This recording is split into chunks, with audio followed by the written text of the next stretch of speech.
Abraham ఆలోచన విధానం ఎలా ఉందంటే, మాట్లాడింది దేవుడు, ఇస్తానని చెప్పింది దేవుడు, ఇచ్చింది దేవుడు, అడుగుతుంది కూడా దేవుడే. ఇప్పుడు మధ్యలో సాతాను ఎక్కడైనా చొరబడ్డా? ఇప్పుడు అదే అబ్రహాం ప్లేస్ లో ఒకవేళ మనం ఉన్నాం అనుకోండి, ఎవరినైనా ఎవరినంటాం? సాతాను అంటాం. సాతాను అడుగుతున్నాడు, ఎందుకంటే ఇచ్చింది దేవుడు, తీసుకోడు కాబట్టి ఎవరు అడిగేస్తున్నారు? సాతాను అడుగుతున్నాడు అని చెప్పి నేను ఎవరు అంటాను. ఇప్పుడు గమనించాడు, ఎందుకు దేవుడు అబ్రహామును ఆ బలి అడిగాడు అంటే, పిల్లరా దేవుడికి ప్రాధాన్యత ఇస్తాడా, దేవుడు ఇచ్చిన ఆశీర్వాదానికి ప్రాధాన్యత ఇస్తాడా? ఈరోజు నీకు ఒక పరీక్ష. నువ్వు దేవుడికి ప్రాధాన్యత ఇస్తే నీ ఆశీర్వాదం ఏమైపోద్ది అంటే, అంచెలంచెలుగా ఏమైపోద్ది? పైకి వెళ్ళిపోద్ది. అదే దేవుడిచ్చిన ఆశీర్వాదానికి మాత్రమే ప్రాధాన్యత ఇస్తే ఆ ఒకదాంతోనే సరిపెట్టుకోవాలి. ఇప్పుడు మన ఆశీర్వాదం అంచెలంచెలుగా పైకి వెళ్ళిపోవాలా, ఆ ఒకదాంతోనే సరిపెట్టుకోవాలా? చెప్పాలి. నాకు ₹1,00,00,000 కావాలని గట్టిగా అడుగు చెప్పండి. నాకు ₹1,00,00,000 కావాలని గట్టిగా అడుగు చెప్పండి. ఏంటి మళ్ళీ అడుగుతాడు, నాకు ₹1,00,00,000 కావాలని అల్లుడు చెప్పండి. నాకు ₹1,00,00,000 కావాలన్నారు. తేడా ఏంటి? Singular plural. కోట్లు అంటే ఇందని చెప్పలేం. 100 కావచ్చు, 1000 కావచ్చు, 1,00,000 కావచ్చు, కోట్లు. ఇప్పుడు దేవుడు ₹1,00,00,000 ఇస్తాడు కానీ కోటి ఇవ్వడు. ఆయన దగ్గర సింగులర్ ఉండదు, బహువచనమే ఉండదు. కారణం ఏంటంటే, నీ దేవుడికి పరిమితి అనేది లేదు. ఆయన అపరిమితముగా కలిగిన అద్భుతాలు చేయగలిగిన దేవుడిగా ఉన్నాడు. హల్లెలూయా.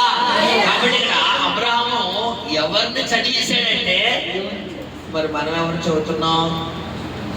చెప్పాలి. మనం దేవుడు చదవగలమా? తెలుసా? చదవడం అంటే ఏంటో తెలిసే మాట. ఈ మాట మన లోకంలో వింటాం కదా, ఎప్పుడు చదివేసాను రా, ఎప్పుడు చూసాను, నా సంగతి తెలుసు, ఎప్పుడో చదివేసాను అంటాం. అంటే ఏంటి అర్థం? చదివేయడం అంటే ఏంటి? వాళ్ళ విషయాలన్నీ నాకు తెలుసు, వాళ్ళ బిహేవియర్, వాళ్ళ మాట విధానాలు, నడవడిక అన్నీ నాకు తెలుసు. నేను ఎప్పుడో చూస్తాను ఆ సంగతి. ఎప్పుడు ఎలా ఉంటారో, ఏ టైంలో ఎలా ఉంటారో, ఎప్పుడు కోపడతారో, ఎప్పుడు నవ్వుతారో, ఎప్పుడు ఏడుతారో, ఎప్పుడు ఏడిపిస్తారో నాకు అన్నీ తెలుసు అని మనం అంటాం. మరి దేవుడు గురించి తెలుస్తలేదు మనకి. దేవుడిని చదవాలంటే ముందు ఏం చదవాలి? నువ్వు ఏం చదవాలి? కానీ సైతాన్ని చదవలేదు కదా. ఎందుకు ఇంకా నీ కుటుంబంలో కష్టాలను విడిచిపెట్టిపోవట్లేదు? ఎందుకు సమస్యలను విడిచిపెట్టిపోవట్లేదు? ఎందుకు రోగాలను విడిచిపెట్టిపోవట్లేదు? ఎందుకు అప్పులను విడిచిపెట్టిపోవట్లేదు? ఎందుకు మానసికమైన ఒత్తిడిలను విడిచిపెట్టిపోవట్లేదు అంటే, సైతాన్ని నువ్వు ఎక్కడ దాడి చేస్తున్నాడంటే వాక్యం దగ్గర దాడి చేస్తాడు. ఇప్పుడు గమనించాడు, అబ్రహాము దేవుని నమ్మాడు. వాక్యం అంటే ఎవరు? దేవుడు. కాబట్టి అబ్రహాం దేన్ని నమ్ముతున్నాడు? వాక్యాన్ని నమ్ముతున్నాడు. ఈరోజు నువ్వు వాక్యాన్ని నమ్ముతున్నావా అంటే, వాక్యాన్ని నమ్ముతున్నాడు గట్టిగా చాలు చెప్పండి, శబ్దంగా చెప్పాలి. హల్లెలూయా చెప్పిన వాళ్ళు అందరూ వాక్యం నమ్మితే మరి ఎందుకు బాధపడుతున్నారు? ఇప్పుడు చెప్పారు కదా వాక్యాన్ని నమ్ముతున్నామని. మరి నమ్మితే నీకు బాధ రావాలా, సంతోషం రావాలా? చెప్పాలి. మరి ఎందుకు బాధపడుతున్నావు? బాధపడితే దేవుడి మీద ఏం లేనట్టు? నమ్మకం లేదు. సంతోషిస్తే మరి బాధపడుతున్నామంటే ఎవరి మీద లేనట్టు? దేవుడి మీద ఏం లేనట్టు? నమ్మకం లేదు. ఇప్పుడు గమనించండి, అబ్రహాం ఏం చేస్తారంటే, ఆదికాండం 22:5 మనం చూసుకుంటే, ఆ ఒక్కగానొక కుమారుడిని బలిగా ఇవ్వడానికి సిద్ధపడ్డాడు. అంటే గమనించండి, నీ దేవుడిలో ఉన్న ప్రత్యేకత ఏంటంటే, నువ్వు దేవుడికి ప్రాధాన్యత ఇస్తున్నావా, దేవుడిచ్చిన ఆశీర్వాదానికి ప్రాధాన్యత ఇస్తున్నావా? ఇప్పుడు మరొక వ్యక్తిని నేను చూపిస్తాను. యోబు గ్రంథం. యోబు, ఇక్కడ కూడా యోబుకు దేవుడు ఏం పరీక్ష పెట్టాడు? యోబు తన ఐశ్వర్యానికి, తన ఆశీర్వాదానికి ప్రాధాన్యత ఇస్తాడా? చెప్పాలి. దేవునికి ప్రాధాన్యత ఇస్తాడా? ఇది కూడా పరీక్ష. కొన్ని సందర్భాల్లో ఇచ్చిన దేవుడు ఏం చేస్తాడు? తీసుకుంటాడు. తీసుకున్నప్పుడు పర్మనెంట్ గా తీసుకోవడం, నీకు పరీక్ష పెడతాడు. నువ్వు నాకు వెయిట్ ఎత్తావా, నేను ఇచ్చిన దానికి వెయిట్ ఎత్తావా? ఎందుకంటే మనుషులుగా మనం బలహీనులు, ఒకదానికి అలవాటు పడ్డాం అనుకోండి, ఇంకోటి అది ఒకవేళ మన దగ్గర నుంచి పోతే, అది మనల్ని విడిచిపెట్టి వెళ్ళిపోయినా, అది మనం అది కోల్పోయినా, దాన్ని నష్టపోయినా కానీ మనం ఏమనుకుంటామంటే బాధ కలుగుతుంది. ఉదాహరణకు నాకు వాచ్ అలవాటు దొరుకునేది కాదు. ఈ సేవలోకి ఎప్పుడైతే వచ్చానో వాచ్ అలవాటు అయింది. ఇప్పుడు నేను డ్రెస్ వేసుకుని ప్రిపేర్ అయిపోయిన మరుక్షణం నా దృష్టి దేని మీదకి వెళ్ళిపోతుందంటే వాచ్ మీదకి వెళ్ళిపోతుంది. కారణం ఏంటి? దీన్ని నేను ఏం కలిగి ఉన్నాను? ఇప్పుడు అలవాటు అయింది. ఇప్పుడు నేను పరిచర్య లేనప్పుడు సివిల్లో ఉంటాను, కామన్ డ్రెస్సెస్ వేసుకుంటాను. అప్పుడు వాచ్ పెట్టుకుంటానా? నాకు అప్పుడు అలవాట్లేదు. అప్పుడు పెట్టుకుంటే నాకు ఈ వాచ్ ఎలా ఉంటుంది? బరువుగా ఉంటుంది. ఇప్పుడు అసలు బరువు అనిపిస్తుందా? అప్పటికి ఇప్పటికి తేడా ఏంటి? అలవాటు. అంటే గమనించండి, మనుషులుగా మన ఆలోచన విధానం ఎలా ఉంటుందంటే కొన్నాటి మీద మనం ఆధారపడిపోతాం. అయితే దేవుడు ఏమంటాడంటే, పిల్లరా, దేవుడు నిన్ను దీవించాలి, నిన్ను ఆశీర్వదించాలి అనుకున్నప్పుడు కొన్ని సందర్భాల్లో కొన్ని దాసేస్తాడు, కొన్ని ఆపేస్తాడు, కొన్ని వెనక్కి తీసుకుంటాడు, కొన్ని పెండింగ్ లో పెడతాడు, కొన్ని హోల్డ్ లో పెడతాడు. అప్పుడు నీ వ్యవహారం అంటే నీ ఆలోచన విధానం ఎలా ఉందో చూసి అసలు వడ్డీ కల్పించేస్తాడు. గమనించండి. ఆలస్యం అయిందంటే ఏంటి చెప్పాలి? ఆపేసాడనా? శ్రేష్టమైన చెప్తున్నాడనా? మరి శ్రేష్టమైన వస్తున్నానప్పుడు నువ్వెలా ఉండాలి? ఎలా ఉండాలి అంటే అందరు ప్రార్థనలు చెప్తాడు. నా ప్రార్థన దేవుడు నా జీవితం ఎలా ఉంది. ఇప్పుడు ఇది తప్ప మనకి ఇంకోటి రాదు. అందరూ ఎదుటోళ్ళతో ఎందుకు కంపేర్ చేసుకోవాలి? లోకల్ సాగుతుంది కాకిపిల్ల. కాకిపిల్ల అంటే ఏంటంటే కాకి ఎలా ఉంటది? కాకి పుట్టిన పిల్ల కూడా ఎలా ఉంటది? ఇప్పుడు మనం ఎవరో ఆయన పిల్లలు, మరి ఆయన పిల్ల మనం ఎవరికి ముద్దు? ఆయనకి ముద్దు. ఆయనకి ముద్దు అన్నప్పుడు సైతాన్ గడు వచ్చి నువ్వు నల్లగా ఉన్నావు, నువ్వు పొట్టిగా ఉన్నావు, నువ్వు ఎర్రగా ఉన్నావు, నువ్వు పొడుగ్గా ఉన్నావు, నీకు అలా ఉన్నావు, నువ్వు ఎలా ఉన్నావు అని పేర్లు ఇచ్చాడనుకో, దేవుడు అవునా నా కొడుకు అలా ఉన్నాడా, నా కూతురు అలా ఉందా అని దేవుడు అంటాడా? ఎవడు పంపించేస్తాడు? మన పిల్లల్ని పట్టుకుని ఎవరన్నా రోడ్డు మీద వెళ్ళిపోయి, బాబు మీ అమ్మాయికి మెలకొని ఉంది, మీ అమ్మాయికి మెలకొని ఉంది, బాబు మీ అమ్మాయి ఏంటి పొట్టిగా ఉంది, మీ అమ్మాయి ఏంటి పొడుగ్గా ఉంది అని అన్నాడు అనుకోండి, పేరెంట్స్ గా నా ముందెట్టి. ఇప్పుడు ఉదాహరణకు అవిలా నన్ను పెట్టుకుని మీ అమ్మాయి ఏంటంటే అలా ఉంది అన్నారు అనుకోండి, అవునంటే అలా ఉంది అంటానా? రెండు తగిలిచ్చేస్తానా? చెప్పాలి చెప్పాలి. అయితే రెండు తగిలిచ్చేస్తాను, లేదా రెండు తిడతాను. నీకెందుకయ్యా నా కూతురు అలా ఉంటే నీ పని చూసుకో అంటారు. అంటావా లేదా? అంతేగాని అవునండి సరేలేండి నా కూతురు అలాగే ఉందండి అంత తగ్గిపోతామా? చెప్పండి ఎవరన్నా ఉంటే మీకు దండేస్తాను. అంత తగ్గిపోతుందా? ఉందా? కన్న తండ్రిని పట్టుకుని కన్న బిడ్డని పట్టుకుని కన్న తండ్రితో పక్కన మీ అమ్మాయి ఏంటంటే అలాగా ఉంది, మా అబ్బాయి చూసే అలాగే ఉన్నాడు అన్నారు అనుకోండి, చెప్పాలి మామూలుగా ఉంటుందా? మరి మన పప్ప అనుకుంటూ సైతాన్ని కూడా వచ్చి చూసావా ఎలా ఉన్నాడో అన్నాడు అనుకోండి, ఆడు నేను చూసుకుంటాం, మధ్యలో నువ్వు ఏంటని చెప్పి ఏం చేస్తాడని ఎడం కాదు దాన్ని అర్థం. ఇప్పుడు గమనించండి, అంటే దేవుడు మనకిచ్చే ప్రాధాన్యత ఏంటో ఒకసారి నేను మీకు ప్రాధాన్యత నేను మీకు వివరిస్తాను. మరి ఆయన నీ మీద ఎంత ప్రేమ కలిగి ఉన్నప్పుడు మనం ఏం చేస్తాం?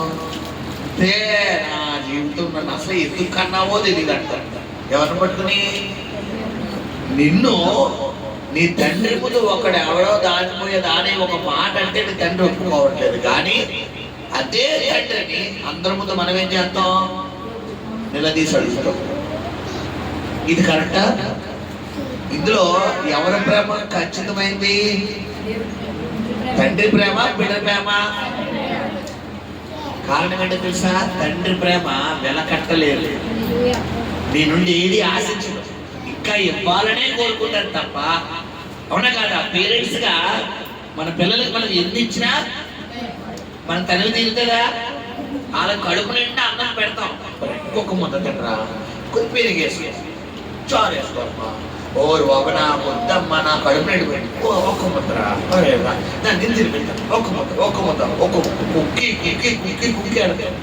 ఎందుకు ఆడంటారు లేదా వాళ్ళు అంటారు, నా వద్దు బాబు పొట్ట పట్టేసింది అంటారు. లేదమ్మా నా తల్లి కడు ఒక్క ముద్ద. ఇప్పుడు నేను అంటాను, ఈ బంధం పెట్టింది ఎవరో? మరి ఆయనకు ఉన్నదా ప్రేమ? చెప్పాలి, ఆయనకు ఉన్నదా ఈ ప్రేమ? ఉండదా? మరి ఆయనకు ఉన్నప్పుడు నువ్వు కూడా మీ అమ్మకో మీ నాన్నకో, అమ్మ అమ్మ అమ్మ నా తల్లి కదా ఒక ముద్ద తినమ్మా, నా అమ్మ డాడీ డాడీ డాడీ డాడీ ఒక అన్నావా ఎప్పుడైనా? అంటే కొంతమంది ఇలా పొట్టే చూసుకుంటారు కానీ చెప్పాలి, మా అమ్మ తిందా లేదా, మా నాన్న తిన్నాడా లేదా, మా అమ్మ సంతోషంగా ఉందా లేదా, మా నాన్న ఇది వీళ్ళకి అవసరమా? చెప్పండి అమ్మా, వీళ్ళకి అవసరమా? చాలా మంది పిల్లల స్వభావం మెంటాలిటీ ఎలా ఉంటుందంటే, ఈ తల్లిదండ్రులు సంతోషపడడం వీళ్ళకి అలవాటు ఉండదు. ఎవరి సంతోషం?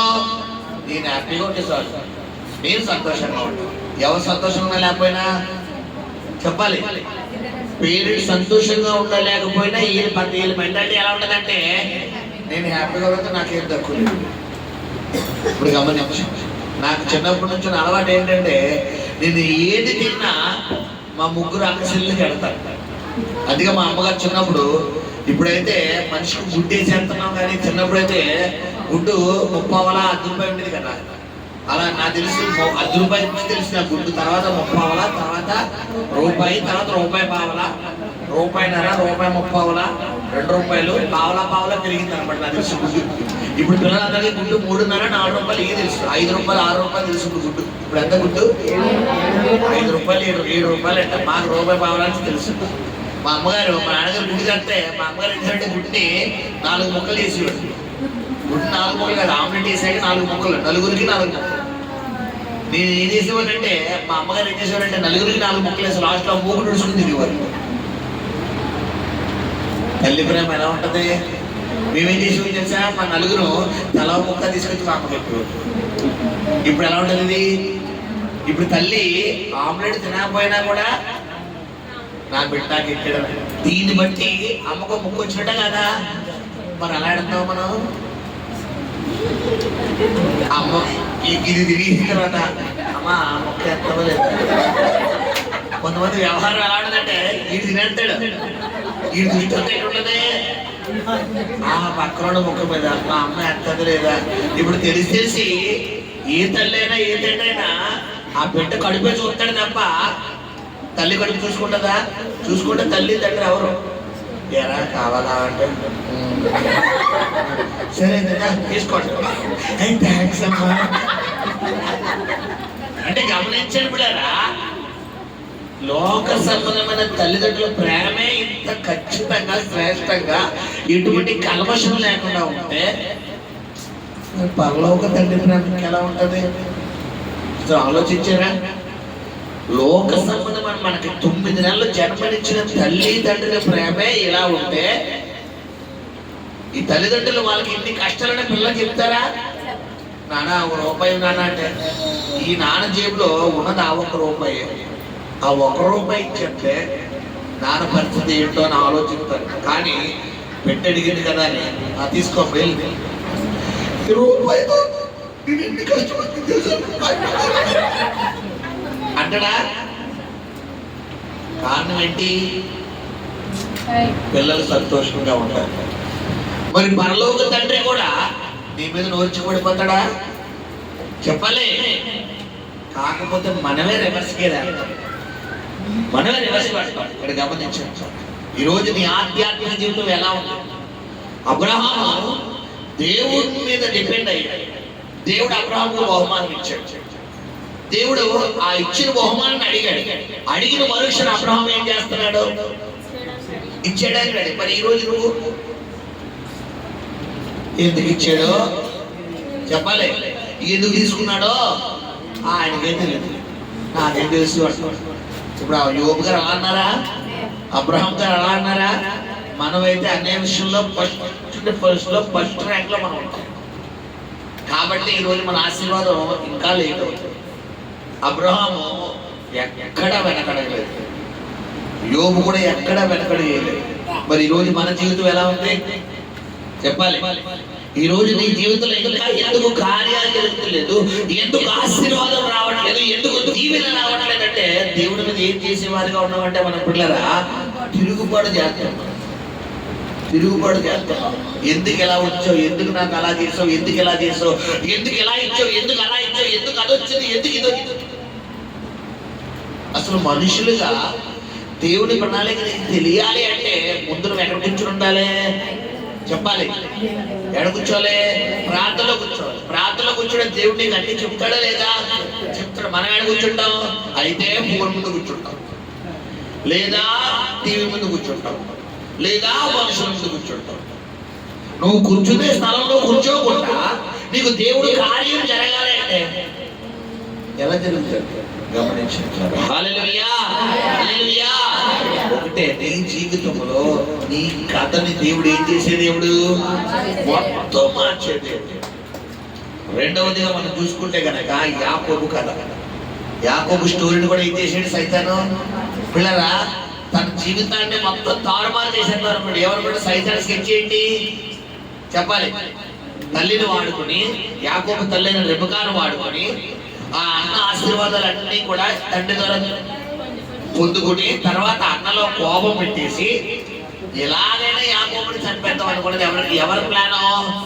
సాతాను ప్లాన్. దేవుడి ప్లాన్ ఏంటి? ఎలాగైనా ఆశీర్వాదాలు ఇవ్వాలి. కాబట్టి ఆదికాండము 32 అధ్యాయంలో అబ్రహాం యాకోబు అడుగుతున్నాడు. 35 అధ్యాయంలో దేవుడు యాకోబుని ఏం చేస్తున్నాడు? ఆశీర్వదిస్తున్నాడు. హల్లెలూయా. ఈరోజు నీవు కూడా దేవునికి లోబడాలి. నీ జీవితంలో కొన్ని వ్యతిరేకతలు, కొన్ని సుడిగుండాలు, కొన్ని గాయాలు, కొన్ని ఇబ్బందులు కూడా నీ జీవితం వెళ్తున్నప్పుడు దేవుడిని ఏమడకూడదంటే ఎందుకు ఇలా చేసావు, ఎందుకు ఇలా జరుగుతుంది, ఏంటి అని ఆ ప్రశ్న ఎవరిని వేయకూడదు మనం. అసలు ఏడకి సరిపోతామా? మీకు చిన్న ఎగ్జాంపుల్ చెప్తాను.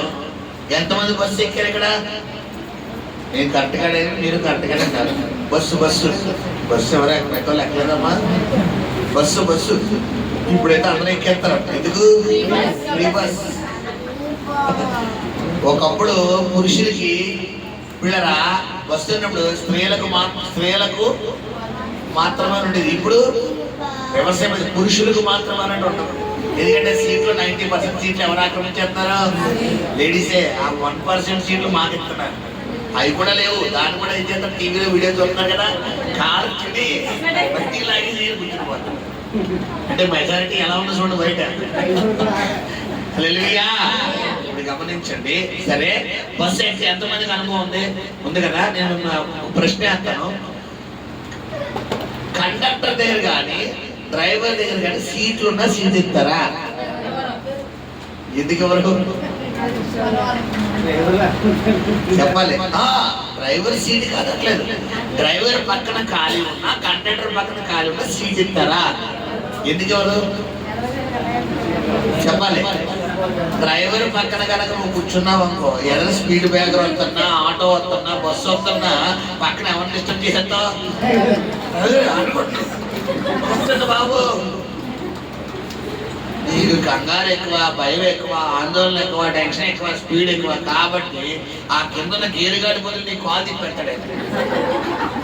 కాబట్టి ఏమేయడు? పక్కన సీట్ ఏంటి ప్లేస్ ఉంటుంది చూసారా? డ్రైవర్ దగ్గర ఎంత ప్లేస్ వదిలేస్తారు, లోపల మాత్రం ఇదికి తీసుకుంటుంటారు. డ్రైవర్ గారి దగ్గర ఉన్నా కూడా రానిస్తారు. ఎక్కడికి రాను, వెనకెళ్ళండి, వెనకాల ప్లేస్ లేకపోతే వెనకెళ్ళండి. రెండోది, కండక్టర్ పక్కన ఇలా విశాలంగా కూర్చుంటాడు. పక్కన వెనకెళ్ళి కూర్చో. కారణం ఏంటి? బస్సు నువ్వు ఎక్కడైతే ఆగాలో ఎవరు తెలుసు? ఆయన తెలుసు. నువ్వేం చేస్తావు? కరెక్ట్ గా గొప్ప ముందు ఇప్పించుకుందాం అనుకుంటావు. ఇప్పుడు ఆయన అంటాడు, బాబు ఆగు, ఇది స్టాప్ కాదు, ఎదర్ స్టాప్, అక్కడ ఆపుతావు, అక్కడికి నడుచుకుంటా అంటారు. అంటే గమనించండి, ఇక్కడ దేవుడు డ్రైవర్ అయితే పాసింజర్ ఎవరు? మనం. ఆయన బండి ఎలా నడిపిస్తాడో అలాగే అన్నారు. నువ్వు ఆయన పక్కన కూర్చుంటాను, నేను ఆయనకి డ్రైవింగ్ చెప్తాను, నేను హెచ్చరిస్తానంటే కుదరదు. ఈ రోజు నీ జీవితంలో దేవుడికి ఏమి ఇవ్వకూడదు? హెచ్చరిక ఇవ్వకూడదు, ట్రైనింగ్ ఇవ్వకూడదు. మనం ఏం చేస్తామంటే రివర్స్ లో దేవుడు కౌంటర్ వేస్తాం. ఎందుకు ఇలా చేసావయ్యా, అలా చేస్తే బాగుండు కదా, ఇలా చేస్తే బాగుండు కదా. అసలు అబ్రహం ఎక్కడ క్వశ్చన్ వేసాడమ్మా చెప్పాలి, ఎక్కడ ఒక ప్రశ్న వేసాడా? అసలు ఆది కాండం 22 తీయండి. అక్కడ ప్రశ్న వేసినట్టు కానీ ఏమంటే డిస్కషన్ చేసినట్టు కానీ ఎక్కడైనా ఉందా అక్కడ? సరే ఆ మాట చదువున్నాడు. ఆ సంగతులు అయిన తర్వాత దేవుడు అబ్రహామును పరిశోధించెను. ఎట్లనగా ఆయన అబ్రహామా అని పిలువగా చిత్తము ప్రభువా. ఎప్పుడొస్తుంది మాట? చిత్తమన్న మాటకి అర్థం ఏంటి? ఓకే బాస్, చెప్పండి ఏం చేయమంటారు? ఈరోజు అనగలుగుతున్నావా? మనం అనగలుగుతున్నావా? చిత్తం అంటున్నావా? వచ్చావా ప్రభువా, ఎందుకు వచ్చిందని ఆయన ఇది జీవితం చిత్తం అంటున్నావా? ఎందుకు వచ్చింది జీవితం అంటున్నావా? కొంతమంది అయితే ప్రభువా ఎందుకు వచ్చింది ఆయన తీసుకెళ్ళిపో ప్రభువా, నాకు వద్దంట. ఆయన తెలియదా ఇచ్చిన దేవుడు తీసుకోవాలని? చిత్తం ప్రభువా. అప్పుడు ఆయన నీకు నీ కుమారుని అనగా నీవు ప్రేమించు ఇస్సాకును తీసుకుని మోయాబు దేశమునకు వెళ్ళి అక్కడ నేను నీతో చెప్పబో పర్వతములలో ఒక దాని మీద దహన బలిగా అతన్ని అర్పించమని చెప్పాను. తెల్లవారినప్పుడు అబ్రహాము లేచి తన గాడిదకు గంత కట్టి తన పనివారిలో ఇద్దరిని తన కుమారుడు ఇస్సాకును వెంట పెట్టుకుని దహన బలి కొరకు కట్టెలు చీల్చి లేచి దేవుడు తనతో చెప్పిన చోటికి వెళ్ళెను. మూడవ నాడు అబ్రహాము కన్నులెత్తి దూరము నుండి ఆ చోటు చూచి. కాబట్టి ఈ లెక్కన అబ్రహాము ప్రయాణం ఎన్ని రోజులు? 3 రోజులు బయలుదేరి వెళ్ళాడు దేవుడి చిత్తం చేయడానికి. మనము 3 నిమిషాలు చేస్తామా? మధ్యలో ఎన్ని ప్రశ్నలు వస్తాయో మనకి. అసలు దేవుడు ఎందుకు అడిగాడు, దేవుడు ఎందుకు ఇలా చేశాడు, అలా చేస్తే బాగుండు కదా, ఇలా చేస్తే బాగుండు కదా, అది ఇంతే బాగుండు కదా, ఇది ఇంతే బాగుండు కదా, నేను ఏమన్నా రాంగ్ స్టెప్ చేస్తున్నానా, నేను ఏమన్నా తొందరపడుతున్నానా, శాలకో మాట చెప్పలేదు, ఇంట్లో వాళ్ళకో మాట. ఎన్ని ప్రశ్నలు వేస్తాం మనం చెప్పాలి. దేవుడి చిత్తం నీ జీవితంలో జరగడానికి నువ్వు చేయాల్సిన పని ఏంటంటే నోటికి ఏమంటే తీసుకోవాలి? ఫ్లాష్ అంటే తీసుకోవాలి. ఏమంటే తీసుకోవాలి నోటికి? ఎందుకు ఇలా చేసావు, ఎందుకు అలా చేసావు, అలా చెయ్యి చెప్పాలి. చేస్తాం మనం ఈరోజు చేసేవాళ్ళగా ఉన్నావా లేదా? అది మూడవ నాడు అతడు కన్నులెత్తి చూచినప్పుడు తన పనివారితో గాడిదతో ఇక్కడనే ఉండుడి, నేను ఈ చిన్నవాడును అక్కడికి వెళ్ళి దేవునికి మొక్కి. దేవుడు ఏమంటే ఎందుకు పనివారిని కూడా తీసుకెళ్లేదు చెప్పగలరు ఎవరన్నా? చెప్పాలి. వాళ్ళు ఆపుతారు.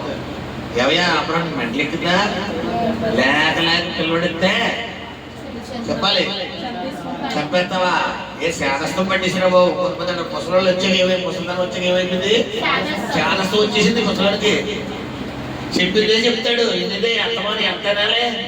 వాళ్ళ అనుభవం నీకు తెలియదు, నువ్వు నిక్కరేసుకున్నట్టు ఉంటుంది వాళ్ళ అనుభవం. అది వాళ్ళ అనుభవం ఎక్కడ, మనం ఎక్కడ. వాళ్ళు మనలాంటి స్థితులు ఎన్నో చూస్తారు కాబట్టి వాళ్ళు ఒక్క మాట చెప్తున్న మనం ఏమైపోవాలి? అలర్ట్ అయిపోవాలి. ఇప్పుడు అబ్రహాం పక్కన ఆ ఇద్దరు మనుషులు ఎందుకు కింద వదిలేశాడు చెప్పాలి. ఎక్కడ లాపుతారండి. ఈ రోజు కూడా మనం ఏం చేస్తున్నాడు? దేవుడి చిత్తం లేకుండా మనం ఈ రోజు ఇక్కడ దాకా రావు. దేవుడి చిత్తం లేకుండా ఈ రోజు మన జీవితంలో ఈ సమస్యలు రావు. దేవుడి చిత్తం లేకుండా శోధన రాదు. దేవుడి చిత్తం లేకుండా పోరాటం రాదు. దేవుడి చిత్తం లేకుండా కష్టం రాదు. మీకు ఒక మాటలో చెప్పాలంటే నువ్వు ఇన్ని కష్టాలు పడుతున్నా కూడా ఈ రోజు వరకు సజీవంగా ఉన్నావంటే నువ్వు పడుతున్న కష్టాలని ఎవరు చెప్తాం? లేకపోతే ఇప్పుడు దాకా ఉండేవాడువా? ఎప్పుడో సినిమా అయిపోయి పాడే మన ఫోటోలు దండడిపోయాడు.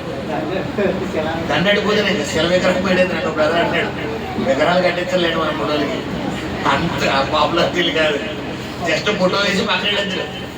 అది ఈరోజు కానీ ఇప్పటికీ సజీవంగా ఉన్నావంటే నువ్వు పడుతున్న శ్రమలన్నీ కూడా ఆయన చిత్తము. హల్లెలూయా. గమనించండి. ఆ తర్వాత ఏం చేస్తారంట? ఆ పని వారిని ఇద్దరిని కింద విడిచిపెట్టి దేవునికి మొక్కి మరలా మీ యొద్దకు వచ్చేదమని చెప్పి దహన బలికి కట్టెలు తీసుకొని తన కుమారుడు ఇస్సాకు మీద పెట్టి తన చేతితో నిప్పును కత్తిని కట్టుకుని పోయెను. తన చేతితో నిప్పును కత్తిని కట్టుకుని పోయెను. ఇక్కడ ఒక అద్భుతమైన మర్మం దాగి ఉంది. నిప్పులు కత్తి ఎవరికి ఇవ్వలేదు? ఎవరికి ఇవ్వలేదు? ఎందుకు ఇవ్వలేదు? లోతైన అర్థం చెప్పాలి. ఎవరికి నిప్పులు కత్తి ఎందుకు ఇవ్వలేదు? ఎందుకు కత్తులు ఇచ్చాడు చెప్పాలి. కామన్ గా చెప్పే ఆన్సర్ ఏంటంటే నిప్పులు అంటే చిన్నపిల్లడు కదండి, ఎక్కడ అంటుకుపోతా నిప్పు, ఎక్కడ కత్తి ప్రమాణ కోసేసుకుంటాడేమో అనుకుంటారు. ఇది నీ కామన్ మైండ్. అందులో మర్మం ఉంది. ఎందుకు నిప్పులు కత్తి ఇవ్వలేదు చెప్పాలి. ఎందుకు కట్టెలు ఇచ్చాడు చెప్పాలమ్మా. ఆలోచన అందుతలేదా? చెప్పనా?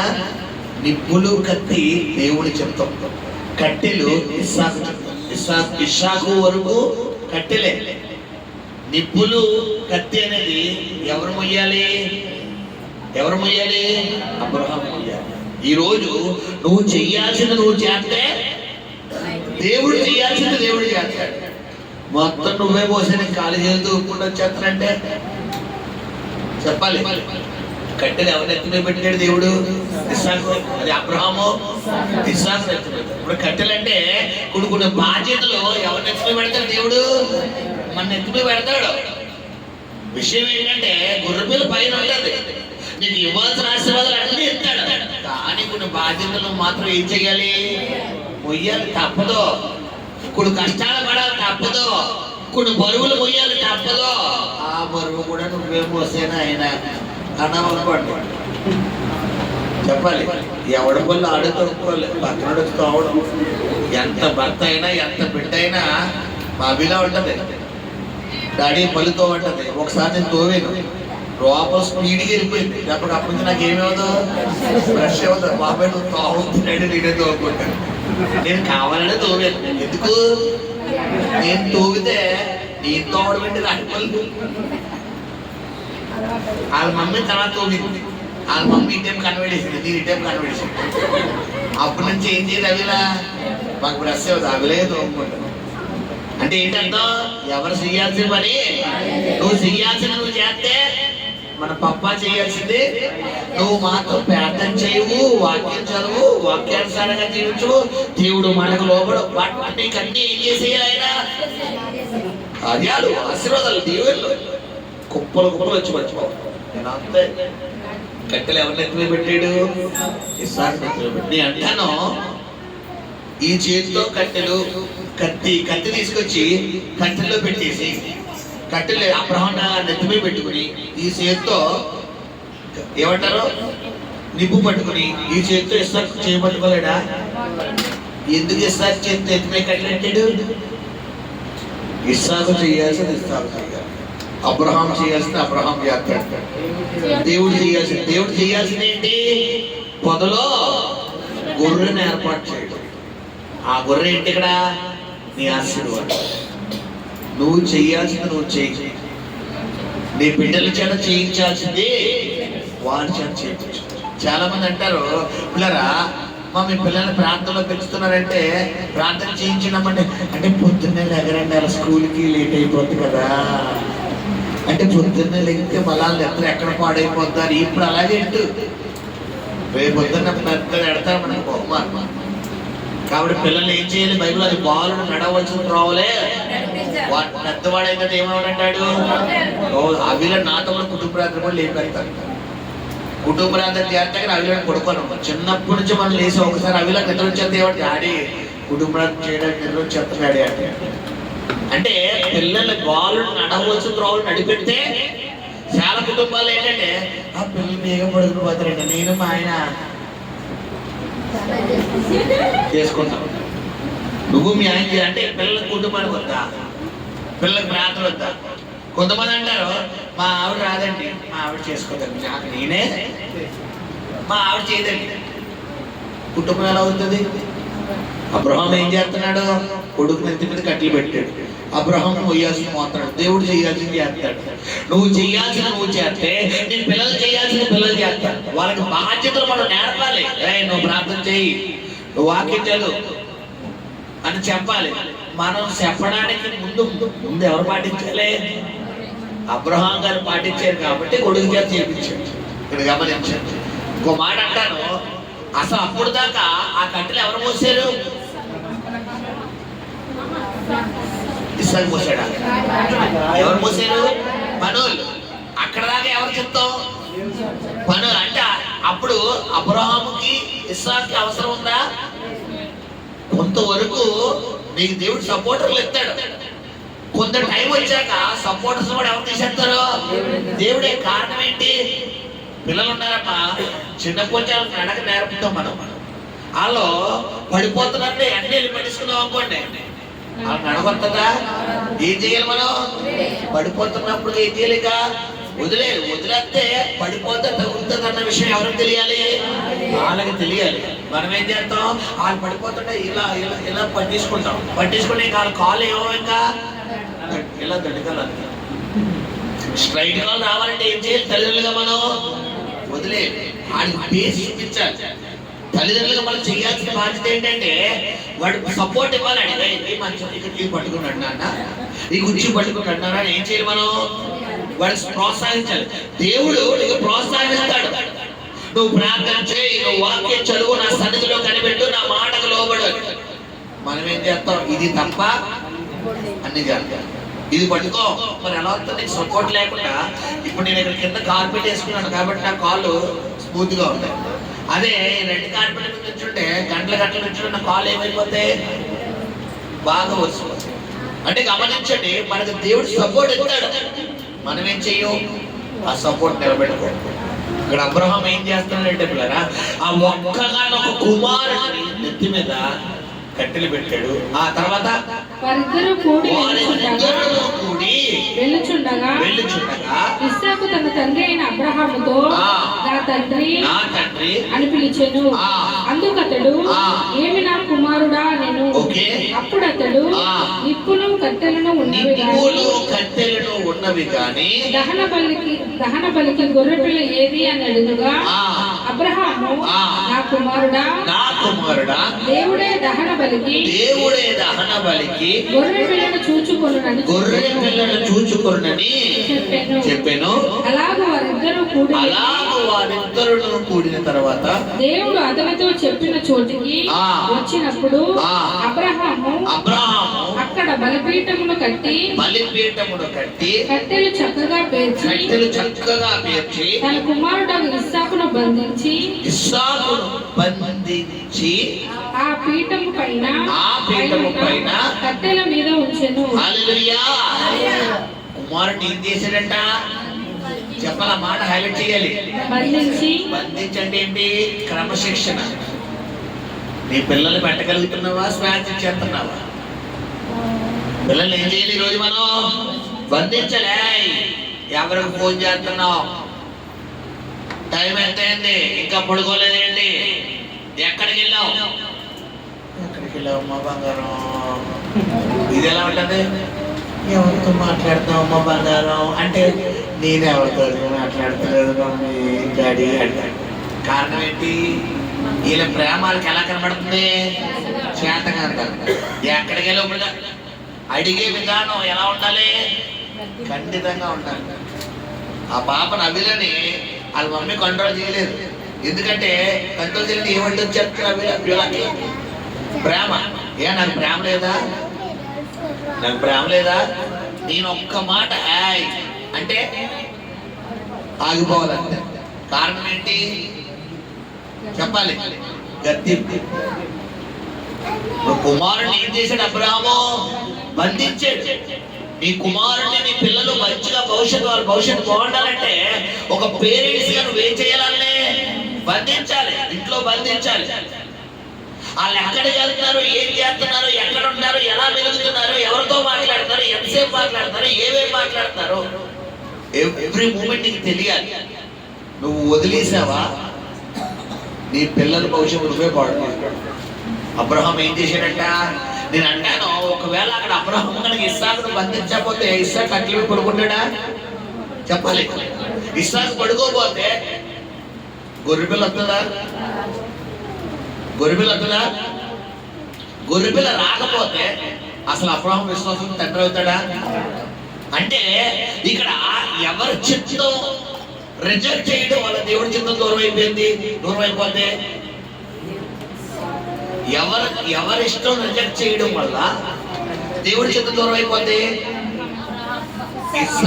అబ్రహాం కాదు, ఇస్సాకును ఒకవేళ అబ్రహాము బంధించడానికి ఇష్టపడకపోతే దేవుడి చిత్తం జరుగుతుందా? నీ పిల్లలను కూడా నువ్వు ఖండితంగా చెప్పకపోతే, క్రమశిక్షణలో పెట్టకపోతే, మందలించకపోతే, దెబ్బ వేయకపోతే, బైబిల్ ఉంది, పెద్ద వాడన తండ్రి తప్పు చేత 2 కోపిలేసి 2 దెబ్బలే పర్వాలేదు. తల్లిదండ్రులు మనం చెప్పకపోతే ఎవరు చెప్తారు? తల్లిదండ్రులు మనం మందలించకపోతే బయట మందలిస్తారా? ఇప్పుడు నేను అంటాను, ఇప్పుడు దెబ్బేసే టైంలో దెబ్బేయడం మానేసి రేపు పొద్దున అంతా అయిపోయిన తర్వాత ఏం పడుకున్నాడాలే? తల పట్టుకున్నాడు. బెత్తం వాడుతుంటే ఎవరంట? ఏంటా బెత్తం ఏంటి? వాక్యం. వాక్యం ద్వారా బెత్తం వాడాలి. బెత్తం చూపించలే, నువ్వు అబద్ధం ఆడుతున్న. బైబుల్లో ఏముంది? అబద్ధం ఆడకూడదు. నాకు తెలిసి 99% పిల్లలు ఎవరికైనా నేను కౌన్సిలింగ్ ఇవ్వాలంటే నేను నా నోరు నెట్టను, వాక్యాన్ని ముందే ఆడతాడు. సరే అబద్ధం ఆడుతున్నావు కదా, దేవుడు ఎవరు? అబద్ధానికి చనిపోయాడు ఎవరు? కాబట్టి ఈ రోజు మీ తండ్రి ఎవరు? సరే ఏసై తండ్రి అయితే నీకు అన్ని ఫస్ట్ క్లాస్లే, ఫస్ట్ ర్యాంకులే. నువ్వు అబద్ధం ఆడుతున్నావు కాబట్టి మీ నాన్నగారు ఎవరు ఈ రోజు నుంచి? మీ నాన్నగారి పేరేంటి? సైతాన్. మీ నాన్నగారి పేరేంటి? సైతాన్. కాబట్టి అన్ని కూర్చున్నాలే. ఇప్పుడు మాట అంటారా? వినకుండా ఉంటారా? చచ్చినట్టు అంటారు. ఎందుకు? నేను ఇప్పుడు గట్టిగా కొట్టిన దెబ్బ కొట్టినా లేదా? ఈ దెబ్బ కనబడదు, ఆ దెబ్బ కనబడదు. ఏంటి ఒకసారి చెయ్యి ఒక అరగంట సేపు ఎడుతాడు, కొబ్బరి రాసుకుంటాడు, మళ్ళా పద్ధతిలో మారిపోతుందా? అదే ఈ దెబ్బ అయితే దొంగతనం చేయొద్దని బైబిల్లో ఉందా లేదా? బైబిల్లో ఉంది. నువ్వు దొంగతనం చేస్తున్నావు కాబట్టి బైబిల్లో ఉంది, నువ్వు దొంగతనం చేస్తే పరలోక రాజ్యం నరకానికి వెళ్ళిపోతావు అంతే. తర్వాత నీ ఇష్టం. ఇంకా అక్కడ అగ్ని ఆరదో పురుగు చావదు. ఇప్పుడు బాబో ఎందుకు వచ్చిందిరా బాబు? ఇప్పుడు మా అమ్మ చెప్పింది, మా నాన్న చెప్పింది అంటాడా, ఏసై చెప్పింది అంటాడా? అంతే గమనించు. అంటే పిల్లరా, అబ్రాహాము కుమారుడు ఏం చేస్తున్నాడంటే బంధిస్తున్నట్టే కొన్ని రూల్స్ పెడుతున్నాడు. ఈరోజు పిల్లలకు పెట్టాలి, ప్రతిరోజు ప్రార్థన చేయి, వాక్యం చదువు. ప్రార్థన చేసావా? వాక్యం చదివావా? ఆదివారం సండే స్కూల్కి వెళ్ళావా? ముందు ఎవరు చెయ్యం చెప్పాలి. ముందు మనమే చెయ్యాలి. పిల్లలకి ఏం చెప్తాం? ముందు లోపడాల్సింది ఎవరు? దేవుడి చిత్తం చేయాల్సింది ఎవరు? వాక్యానుసారంగా జీవించాల్సింది ఎవరు? పేరెంట్స్ గా మనం జీవించాలి.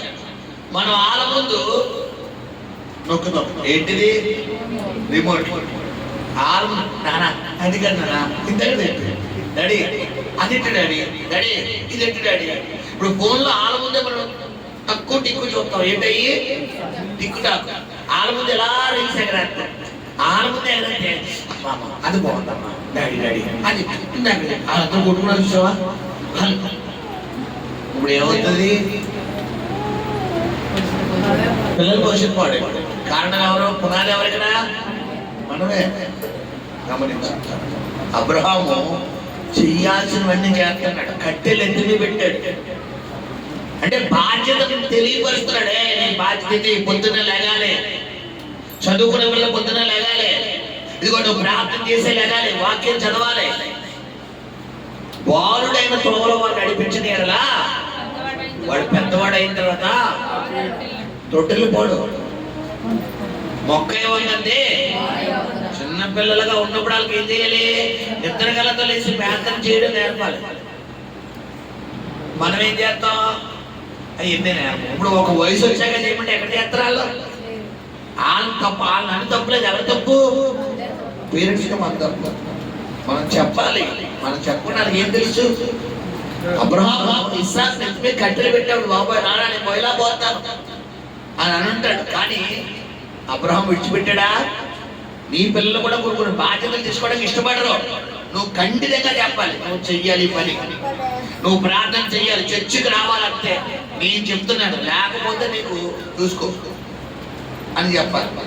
నువ్వు బైబుల్ చదవాలంటే మీ పిల్లలకు నేను కూడా చెప్తున్నాను. పిల్లరా వాళ్ళు మంచి మార్కులో పెట్టుకోవాలంటే నువ్వు ఏమి చెయ్యగలవు? ఒకటి చేస్తే చాలు. ఏం చేయాలి? చేత ఏం చదివించాలి? ఈ వాక్యం చదివించాలి. ఎందుకంటే ఈ కీర్తన ఈ వాక్యం, నీ వాక్యమే నా పాదంలో దిగు, నీ వాక్యమే నన్ను బ్రతికించు, నీ వాక్యమే నన్ను నడిపించు, నీ వాక్యం నా త్రోవకు వెలుగు. వాళ్ళకి వాక్యం నేర్పిస్తే ఎలా జీవించాలో ఎవరు చెప్తారు? ఇప్పుడు దేవుడే చెప్తాడు. అబ్రహాము ఇస్సాకు దృష్టిలో అలా పెంచాడు కాబట్టి ఇస్సాకు ఏమైపోతున్నాడంటే లోబడుతున్నాడు. ఈ రోజు నీకు బిడ్డలుగా నీకు లోబడుతున్నారా? గమనించండి. ఎలా ఉంది నీ ఆధ్యాత్మిక జీవితం? నీ ప్రార్థన జీవితం ఎలా ఉంది ఈ రోజు? మీ సహోదరి సహోదరుడా, బైబిల్ ఇంకో మాట ఉంది, నువ్వు ఏది విత్తుతావో నీ బిడ్డలు నీకు లోబడితే, నువ్వు దేవుడికి లోబడితే చెప్పాలి, నీ బిడ్డలు నీకు లోబడతారు. ఎందుకంటే మనం ఎవరి బిడ్డలు? ఆయన బిడ్డలు. మనం ఆయనకు లోబడితే మన పిల్లలు మనకు లోబడతారు.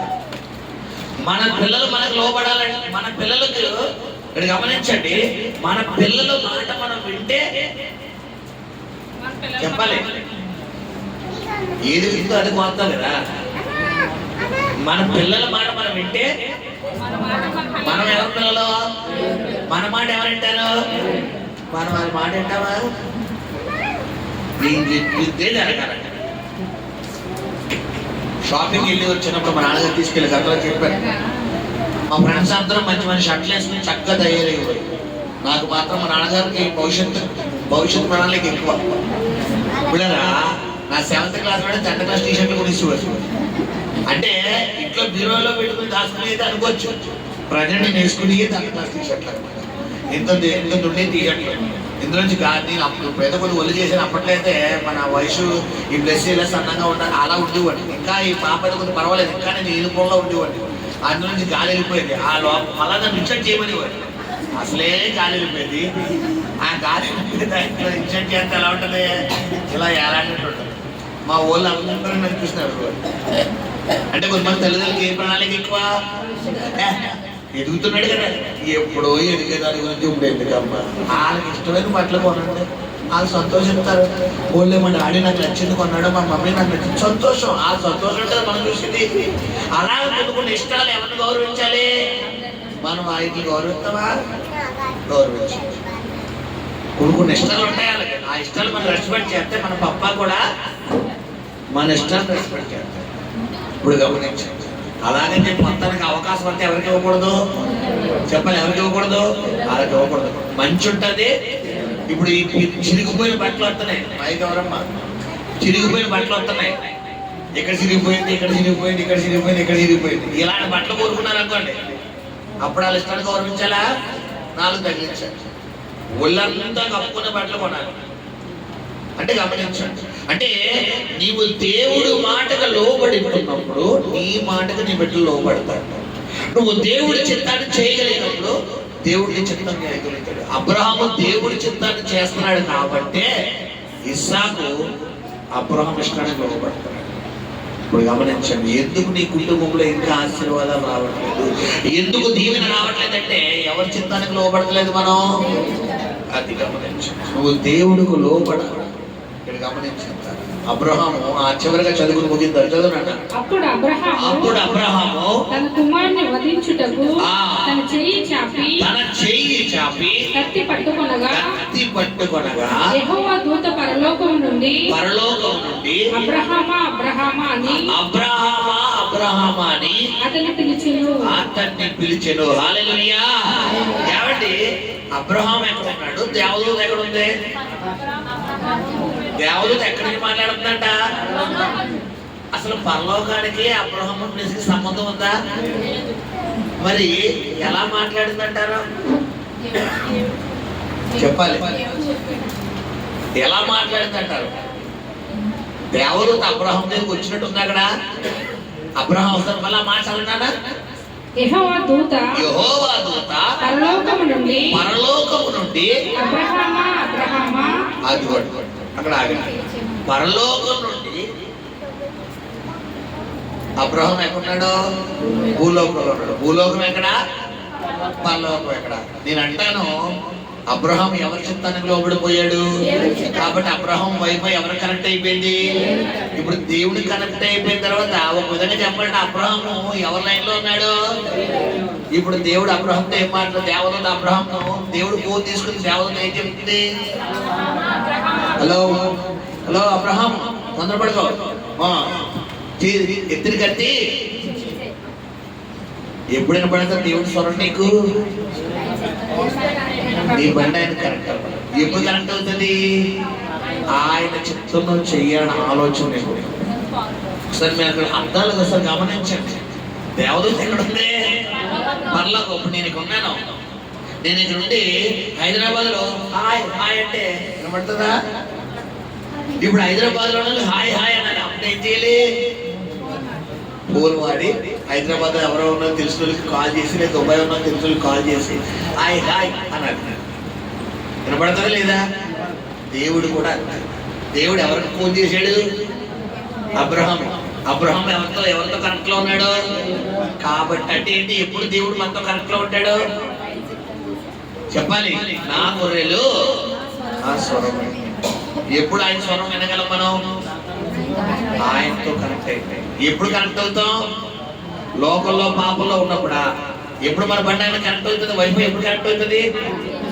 చెప్పాలి. మీ మొబైల్ ఉంటే వైఫై సిగ్నల్ ఇప్పుడు ఆన్ చేశాను అనుకోండి, ఈ చుట్టుపక్కల 10 వైఫైలు ఉంటాయి.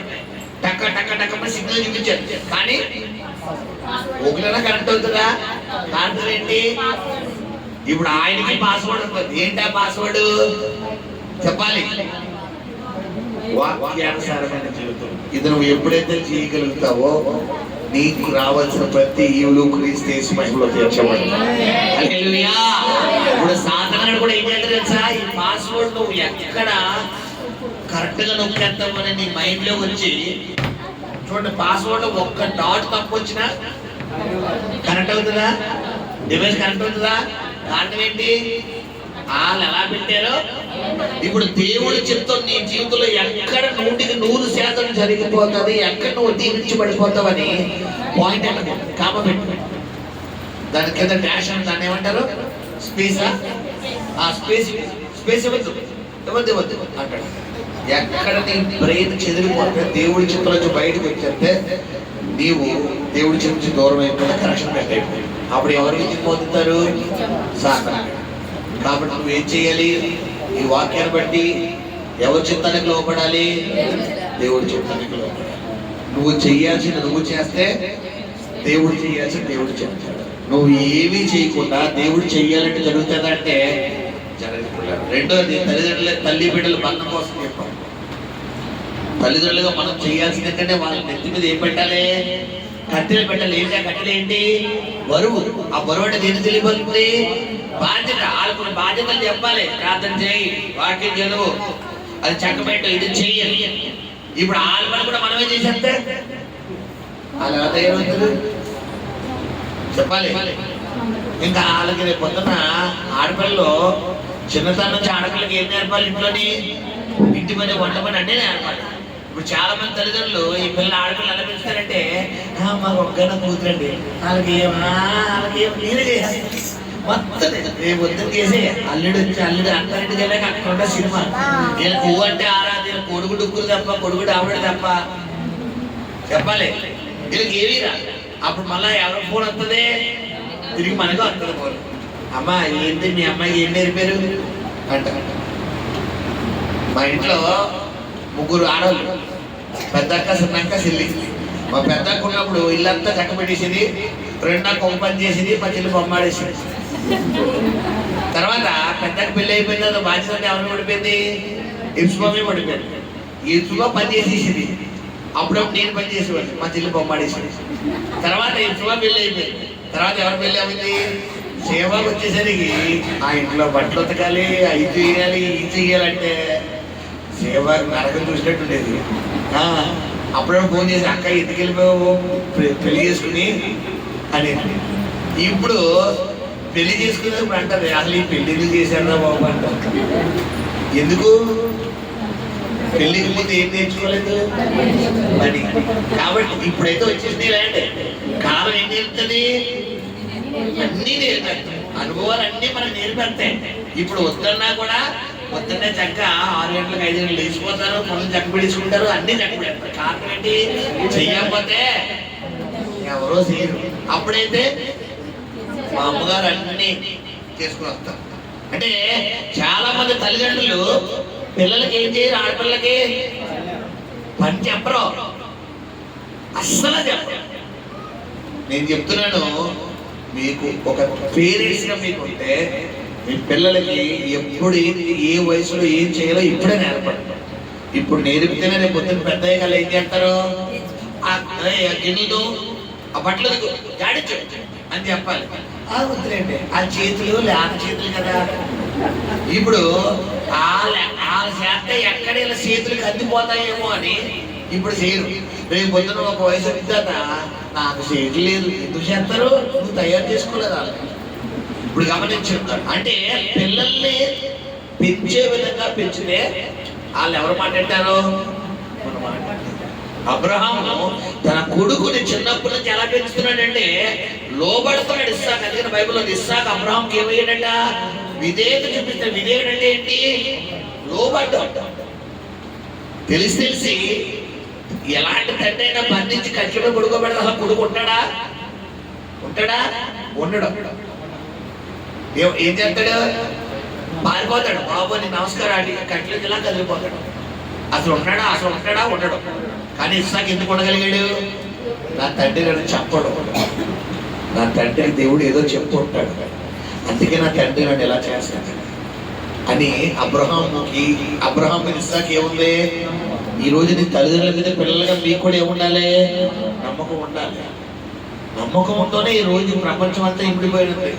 నమ్మకం లేకుండా ఏది జరగదు. నమ్మకం, నీ తల్లిదండ్రుల మీద నీకు నమ్మకం, నీ బిడ్డల మీద నీకు నమ్మకం, నీ భర్త మీద నీకు నమ్మకం, నీ భార్య మీద నీకు నమ్మకం, దేవుడి మీద నీకు నమ్మకం. నమ్మకం లేకుండా ఏ పని అవ్వదు. నువ్వు నమ్మకం కలిగి ఉండాలి. నమ్ముట నీ వల్ల అయితే నువ్వు నమ్మాలి, నువ్వు దేవుడిని నమ్మాలి. నా జీవితాన్ని కడతాడు, నా బ్రతుకును కడతాడు, నా బిడ్డలను మారుతాడు, నా బ్రతుకును మారుస్తాడు, నా పరిస్థితిని మారుతాడు. ఇప్పుడు ఎంతైతే బాధపడుతున్నాడో, ఎంతైతే ఏడుస్తున్నాడో, ఎంతైతే కన్నీరు మున్నీరైపోతాడో అంతగా ఒకరోజు త్వరలో రాబోతుంది. నన్ను నవ్విస్తాడు. నేను ఎంతైతే అంతగా నవ్వుతాను. నా దేవుడు నాకేముంది, అలా నువ్వు నమ్మినప్పుడే దేవుడి కార్యాలు పొందుకుంటావు. ఇంకో మాట ఇప్పుడు ముగిస్తాను ఏంటంటే, నువ్వు దేవుడిని ఎంత ఎక్కువ నమ్మితే మనుషులు కూడా నిన్ను అంత ఎక్కువ నమ్ముతారు. మనకి దేవుడి మీద నమ్మకం లేనప్పుడు మనుషులు మనం నమ్ముతారా? నాకు అర్జెంటుగా 10,000 కావాలి, అర్జెంట్ కావాలి. దేవుడి మీద అయితే నాకు బేపచ్చంగా నమ్మకం. ఇప్పుడు ఎవరో ఒక మనుషులను ఫోన్ చేసి అడిగాను, ఏమంటే ఒక 10,000 కొంచెం చూసి పెట్టినట్టే ఇస్తారా ఎవరా? ఎందుకు? నేను దేవుడిని నమ్మినా మనుషులు నమ్మినా కాబట్టి ఆ మనుషులు కూడా ఎవరు నమ్ముతారు? ఇప్పుడే చెప్పాను కదా, ఏమి విత్తుతావో. నేను దేవుడి విషయంలో విత్తాను, మనుషుల విషయంలో ఏం చేస్తాను, కోస్తాను.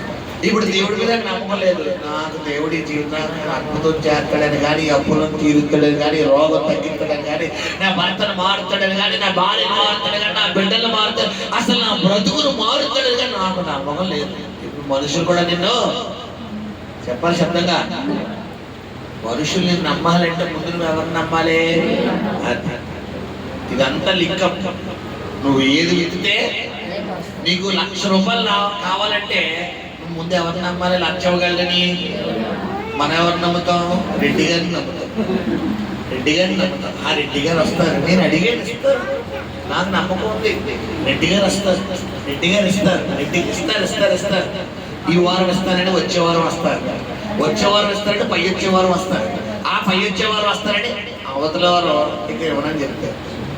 ఇప్పుడు మనం డాడీని నమ్మితే చెప్పాలి, మనకు అవసరం లేకుండానే చెప్పాలి, ఏమా డబ్బులు ఇవ్వడం కాదు అడగండి ఇస్తారు.